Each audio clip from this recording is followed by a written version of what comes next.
Hi hello ನಮಸ್ತೆ friends, ನೀವು ನೋಡ್ತಾ ಇದ್ದೀರಾ tech world with Pranika YouTube channel. Friends, ಇವತ್ತಿನ ವಿಡಿಯೋದಲ್ಲಿ ರಾಜ್ಯ ವಿದ್ಯಾರ್ಥಿ ಅಂತಂದ್ರೆ 2023-24ನೇ ಸಾಲಿನ ಮೆಟ್ರಿಕ್ ನಂತರದ ವಿದ್ಯಾರ್ಥಿ ವೇತನಕ್ಕೆ ಅರ್ಜಿ ಸಲ್ಲಿಸಿರ್ತಕ್ಕಂಥ ವಿದ್ಯಾರ್ಥಿಗಳಿಗೆ ಒಂದು ಬಿಗ್ ನ್ಯೂಸ್ ಮತ್ತು ಗುಡ್ ನ್ಯೂಸ್ ಕೂಡ ಕೊಟ್ಟಿದ್ದಾರೆ.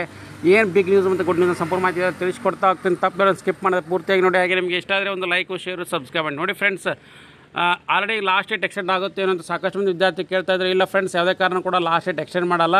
ಮತ್ತು ಅದ್ರ ಜೊತೆಗೆ ಈಗ ಆಲ್ರೆಡಿ ಮುಗಿದೋಗಿರ್ತಕ್ಕಂಥ ಲಾಸ್ಟ್ ಡೇಟ್ ಒಳಗಡೆ ಯಾರು ಅರ್ಜಿ ಸಲ್ಲಿಸಿದ್ದೀರಾ ಅವ್ರಿಗೇನಪ್ಪ ಅಂದರೆ ಒಂದು ಗುಡ್ ನ್ಯೂಸ್ ಅಂತಲೇ ಕೂಡ ಕೊಟ್ಟಿದ್ದಾರೆ. ಏನಪ್ಪ ಅಂದರೆ, ಯಾರಾದರೂ ಈ KYC ಅಥವಾ ಆಧಾರ್ ಸೀಡಿಂಗ್ ಆಗಿಲ್ಲ ಅಂಥ ಒಂದು ವಿದ್ಯಾರ್ಥಿಗಳದ್ದು ಏನಾದರೂ ಕಂಪ್ಲೇಂಟ್ನ ರಿಜಿಸ್ಟರ್ ಮಾಡಿದಾಗ ಆ ವಿದ್ಯಾರ್ಥಿ ಇನ್ನೊಂದು ಸಾರಿ ಕ್ರಾಸ್ ವೆರಿಫಿಕೇಷನ್ ಮಾಡಿ ಆಧಾರ್ ಸೀಡಿಂಗ್ ಆಗಿತ್ತಪ್ಪ ಅಂದರೆ ಅವ್ರ ಅಮೌಂಟ್ನ ಡಿಸ್ಬರ್ಸ್ ಮಾಡಲಿಕ್ಕೆ ಸ್ಟಾರ್ಟ್ ಮಾಡಿದ್ದಾರೆ.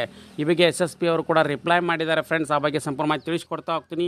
ಬನ್ನಿ ಫ್ರೆಂಡ್ಸ್, ವಿಡಿಯೋನ ಸ್ಟಾರ್ಟ್ ಮಾಡೋಣ. ನೋಡಿ ಫ್ರೆಂಡ್ಸ್, ಮೆಟ್ರಿಕ್ ನಂತರದ ವಿದ್ಯಾರ್ಥಿ ವೇತನಕ್ಕೆ ಅರ್ಜಿ ಸಲ್ಲಿಸಿರ್ತಕ್ಕಂಥ ವಿದ್ಯಾರ್ಥಿಗಳದು ಕೆಲವೊಂದು ಕಾರಣಕ್ಕೆ ನೀಡಿ ಏನು ಮಾಡಿದ್ದಾರೆ ಅಂದರೆ ರಿಜೆಕ್ಟೆಡ್ ಅಂತ ಬಂದಿದೆ. ಮತ್ತು ಕೆಲವೊಂದು ವಿದ್ಯಾರ್ಥಿಗಳು financial year ended, so you have DD was not approved or rejected ಅಂತ ಕೂಡ ಬಂದಿದೆ. ಅಂಥ ಒಂದು ವಿದ್ಯಾರ್ಥಿಗಳು ಏನು ಮಾಡಿದ್ದಾರೆ ಅಂದರೆ, ಈಗ ಯಾರು ssp.postmetrichelp@karnataka.government.in ಅಂತ ಏನು ಮೇಲ್ ಮಾಡಿದ್ದಾರೆ, ಸೊ ಅಂಥ ಒಂದು ವಿದ್ಯಾರ್ಥಿಗಳು ಯಾರು ಮೇಲ್ ಮಾಡಿದ್ದಾರೆ, ಸೊ ಅವ್ರಿಗೆ ಅಮೌಂಟ್ ಕೂಡ 2024-23-24ನೇ ಸಾಲಿನ ಅಮೌಂಟ್ನು ಕೂಡ ಅವರ ಅಕೌಂಟಿಗೆ ಜಮಾ ಮಾಡಿದ್ದಾರೆ ಫ್ರೆಂಡ್ಸ್. ಯಾಕೆಂದರೆ ಇವೊಂದು ಅವ್ರದ್ದು ಆಧಾರ್ ಸೀಡಿಂಗ್ ಕೂಡ ಆಗಿತ್ತು.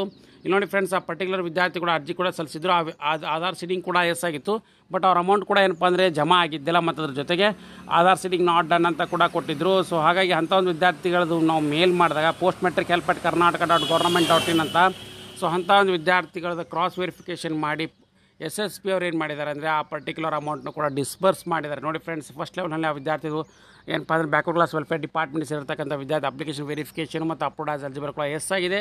ಹಾಗೆ ಸೆಕೆಂಡ್ ಲೆವೆಲ್ನಲ್ಲಿ ಕೂಡ ಫೀ ರಿಂಬರ್ಸ್ಮೆಂಟ್ ಅಮೌಂಟು ಅವ್ರದ್ದು ಅಪ್ರೂವ್ಡ್ ಆಗಿದೆ. ಮತ್ತು ಅದ್ರ ಜೊತೆಗೆ ಅಮೌಂಟ್ ಕೂಡ ಅವ್ರ ಅಕೌಂಟಿಗೆ ಕೂಡ ಸ್ಯಾಂಕ್ಷನ್ ಆಗಿದೆ. ಮತ್ತು ಲಾಸ್ಟ್ಲಿ ಅವ್ರ ಅಕೌಂಟ್ ಕೂಡ ಅಮೌಂಟ್ಗೆ ಜಮಾ ಕೂಡ ಆಗಿದೆ. ಫೋರ್ತ್ ಲೆವೆಲ್ನಲ್ಲಿ ನೋಡಿ friends, payment approved by DDO in DBTS, payment response received from DBT S ಆಗಿದೆ. ಅಮೌಂಟ್ ಕೂಡ ಅವ್ರ ಅಕೌಂಟಿಗೆ ಕೂಡ ಜಮಾ ಆಗಿದೆ ಫ್ರೆಂಡ್ಸ್. ಸೊ ಹಾಗಾಗಿ ಯಾರ್ಯಾರು ವಿದ್ಯಾರ್ಥಿಗಳು ನೋಡಿ ಫ್ರೆಂಡ್ಸ್, ಫೀ ಸಕ್ಸಸ್ ಕೂಡ ಅಂತ ಆಗಿದೆ 19,700 ರೂಪಾಯಿ. ಸೊ ಆ ವಿದ್ಯಾರ್ಥಿದು ಮೇಂಟೆನೆನ್ಸ್ ಅಮೌಂಟ್ ಅಥವಾ ಫೀ ಅಂತ ಕೇಳಿದರೆ ಫೀನ ಅಮೌಂಟ್ ಏನಿದೆ 19,700 ರೂಪಾಯಿ ಫೀ ಕನ್ಸೆಷನ್ ಅಮೌಂಟ್ ಅವ್ರ ಅಕೌಂಟ್ ಕೂಡ ಜಮಾ ಆಗಿದೆ ಫ್ರೆಂಡ್ಸ್.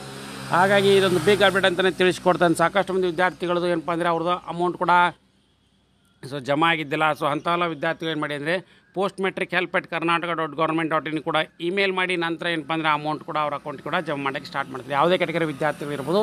ಸೊ ಅವ್ರದ್ದು ಇನ್ನೊಂದು ಸಾರಿ ಕ್ರಾಸ್ ವೆರಿಫೈ ಮಾಡ್ತಾರೆ, ನೇಮ್ ಮ್ಯಾಚಿಂಗ್ ನೋಡ್ತಾರೆ, ಆಧಾರ್ ಸೀಡಿಂಗ್ ನೋಡ್ತಾರೆ.